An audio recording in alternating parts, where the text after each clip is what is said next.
Hello friends, आज मैं आपको अपनी मोटिवेशनल स्टोरी में एक बहुत ही अच्छी स्टोरी सुनाने जा रही हूँ, जिसका है अगर आपको कहीं भी रास्ता नहीं दिखता है और आपको लगे कि कोई आपके साथ ना हो, तो आप अपनी आँखों को बंद कर लें और अपने दिल की बात सुनें।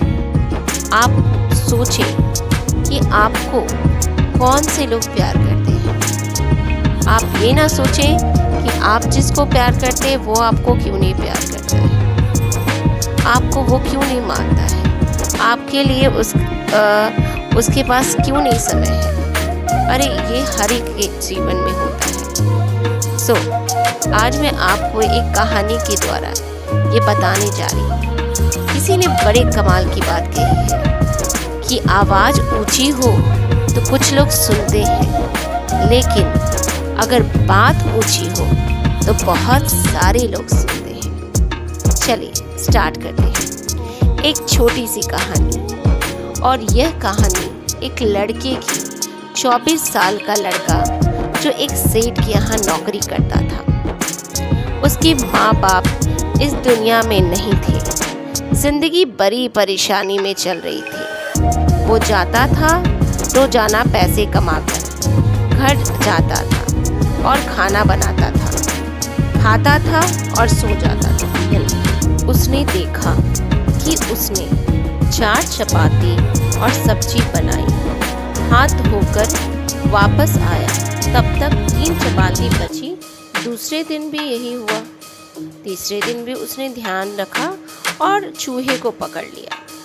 एक मोटा चूहा हमेशा से उसकी एक चपाती लेकर जाता था। चूहे को पकड़ा तो चूहे ने कहा, भैया मेरी किस्मत का क्यों खा रहे हो, मेरी चपाती तो मुझे ले जाने दो।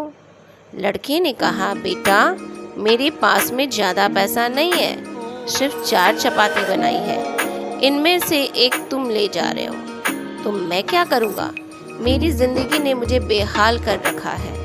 तो चूहे ने कहा, तुम्हारे सारे सवालों के जवाब तुम्हें एक इंसान दे सकता है। लड़के ने पूछा, वो तो कौन है? उन्हें गौतम बुद्ध। उनके आश्रम में जाओ और उनसे अपनी जिंदगी के बारे में पूछो, वो तुम्हें रास्ता जरूर दिखाएंगे कि क्या करना है। लड़के ने कहा, बहुत बढ़िया। चूहे की बात मान ली और वे गौतम बुद्ध से मिलने के लिए चल पड़े। सेठ से छुट्टी ले ली। 5-6 दिन का रास्ता लंबा था। रात हो गई। इस लड़के को कुछ दिखाई नहीं दे रहा था। थोड़ी देर बाद हवेली दिखाई दी।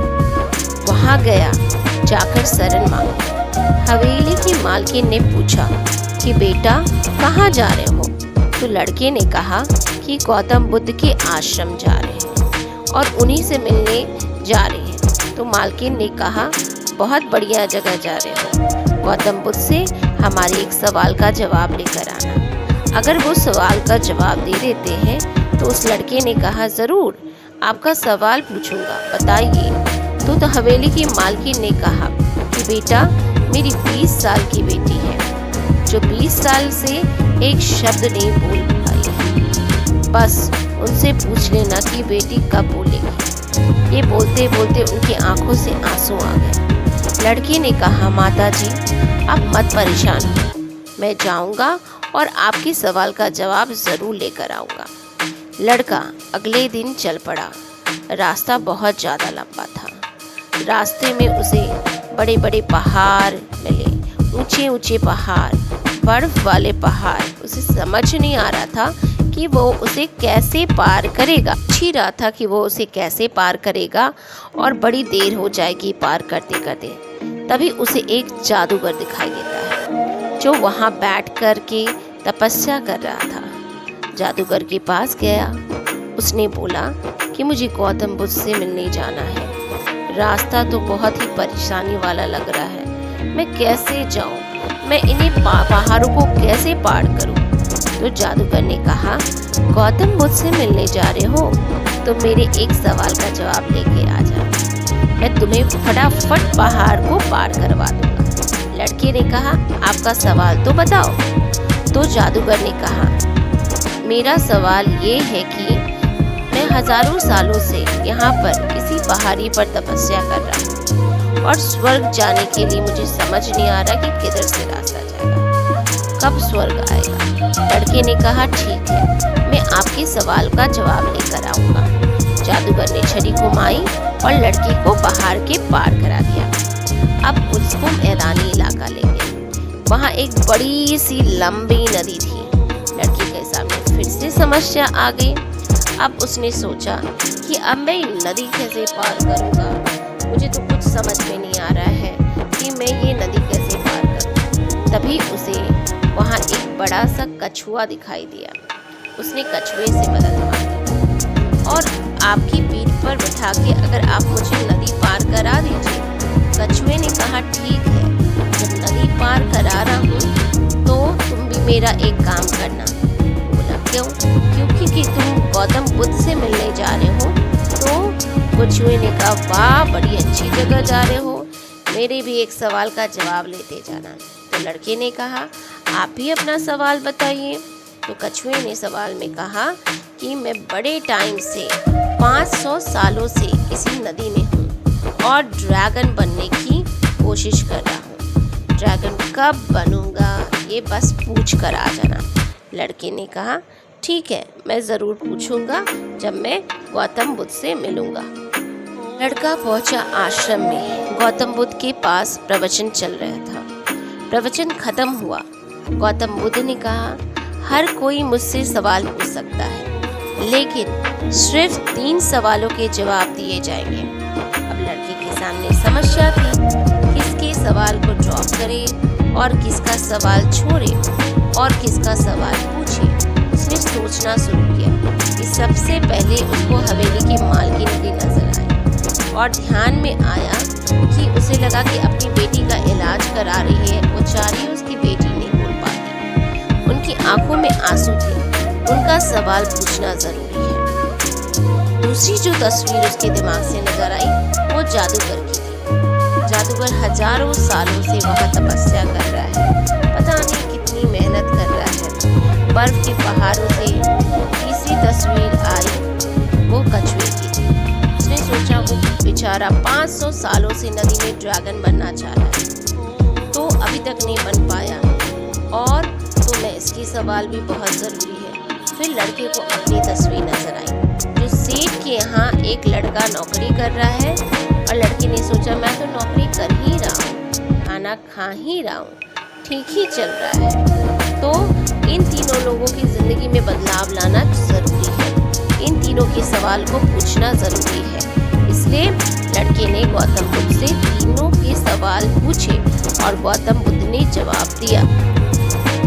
इससे पहले हवेली की मालकिन के सवाल का उन्होंने कहा कि उस मालकिन की जो बेटी है 20 साल की, उसकी जैसे ही शादी होगी वो लड़की बोलना शुरू कर देगी और जैसे ही बोलना शुरू कर देगी उसकी तबीयत ज़रूर ठीक हो जाएगी। दूसरे सवाल के जवाब में देते हुए गौतम बुद्ध ने कहा, जो जादूगर है उससे कहना कि वह छड़ी छोड़ दे। जिस दिन उसने छड़ी को छोड़ दिया, छड़ी का त्याग कर दिया, वो खुद ही स्वर्ग चला जाएगा और स्वर्ग का रास्ता उसे तुरंत मिल जाएगा। और तीसरे सवाल में कछुए को गौतम बुद्ध ने कहा, उस कछुए से कहना अपना कवच उतार दे। जिस दिन उसने अपना कवच उतार दिया उस दिन वो ड्रैगन बन जाएगा। तो इस तरह उसको तीनों सवाल के जवाब मिल गए। लड़के ने गौतम बुद्ध को नमस्कार किया और चल पड़ा। कछुए से कहा, भैया, गौतम बुद्ध ने कहा है जब आप अपना कवच उतार देंगे तो तुम ड्रैगन बन जाओगे। तो कछुए ने जैसे ही कवच उतारा मोती ही मोती निकल कर आए। कछुए ने कहा, ये मोती का मैं क्या करूँगा, आप ले जाओ। लड़के को मोती दे दिया और कछुआ ड्रैगन बन गया। थोड़ी ही आगे चला था उसे जादूगर वापस से मिल गया। जादूगर ने कहा, आपने मेरे सवाल का जवाब पूछा? तो उस लड़के ने कहा, हाँ, मैंने पूछा। उन्होंने कहा है कि जब आप अपनी छड़ी छोड़ दोगे तो आप अपने आप ही स्वर्ग में चले जाओगे। तो जादूगर ने कहा, ये लो, छोड़ दी छड़ी, तुम रख लो, मैं तो स्वर्ग जा रहा हूँ, मैं इसका क्या करूँगा। और जादूगर स्वर्ग चला गया। और उसके बजाते जाते वो जब आगे बढ़ा, तीसरे सवाल के लिए वो उस हवेली में पहुंचा जहां मालकिन ने सवाल भेजा था। मालकिन से जाकर उसने बोला, मालकिन, आपका जो सवाल था उसका जवाब मैं मिल गया है। आपकी 20 साल की बेटी जिस दिन शादी हो जाएगी उस दिन से बोलना शुरू कर देगी। उन्होंने कहा, क्या बात है, तो देरी कैसी, मेरे सामने तो दूल्हा बैठा है, तुमसे बढ़िया लड़का कौन हो सकता है। तब उन्होंने लड़की को बुलाया और लड़के ने लड़की को देखा, लड़की ने लड़के को देखा और शादी करा दी गई। तो और जैसे ही शादी हुई, लड़की ने पहली बात बोली, आप तो वही हैं जो उस दिन रात हमारे यहाँ आकर रुके थे। और लड़की ने बोलना शुरू कर दिया। लड़के के पास में जिंदगी में पैसा आ गया, क्योंकि मोती आ गए, जादूगर की छड़ी आ गई, ताकत आ गई और शादी भी हो गई। लड़की की जिंदगी भी सेटल हो गई, सिर्फ इसलिए क्योंकि उसने अपने सवाल का त्याग कर दिया था। इस दुनिया में जो जहाज होता है, जब किनारे पर होता है तो सुरक्षित होता है और सबसे ज़्यादा सेफ होता है, लेकिन उसे दूसरे किनारे पर जाने के लिए इस किनारे का त्याग करना पड़ता है, लहरों से भिड़ना पड़ता है, मुकाबला करना पड़ता है। इस लड़के ने जब तक अपने सवाल को नहीं छोड़ा था, उसको जवाब मिल ही नहीं रहे थे। इसीलिए ये कहानी हमें बहुत ही अच्छी चीज़ सिखाती है और हमारी ये जो गौतम बुद्ध की मोटिवेशनल स्टोरी है, ये भी बहुत कुछ सिखाती है। इसमें ये है, ये छोटी सी कहानी लाइफ में बहुत बड़ी बात सिखाती है। अगर आप कुछ कमाल करना चाहते हैं तो त्याग कीजिए उन बुरी आदतों का, आलस्य का। सुबह जल्दी उठना शुरू कीजिए, अपनी लाइफस्टाइल चेंज कीजिए। एंड जब डेविड से ये चीज़ें हटाएंगे तब अपने आप ही कमाल दिख जाएगा। और एक बार फिर कहते हैं कि कर दिखाइए कुछ ऐसा कि दुनिया करना चाहे आपके जैसा। धन्यवाद। अगर आपको मेरी एक स्टोरी पसंद आई हो तो प्लीज़ मेरी स्टोरी को ज़्यादा से ज़्यादा शेयर करें, लाइक करें, मेरे चैनल को सब्सक्राइब करें। जय हिंद, जय भारत, जय माता दी।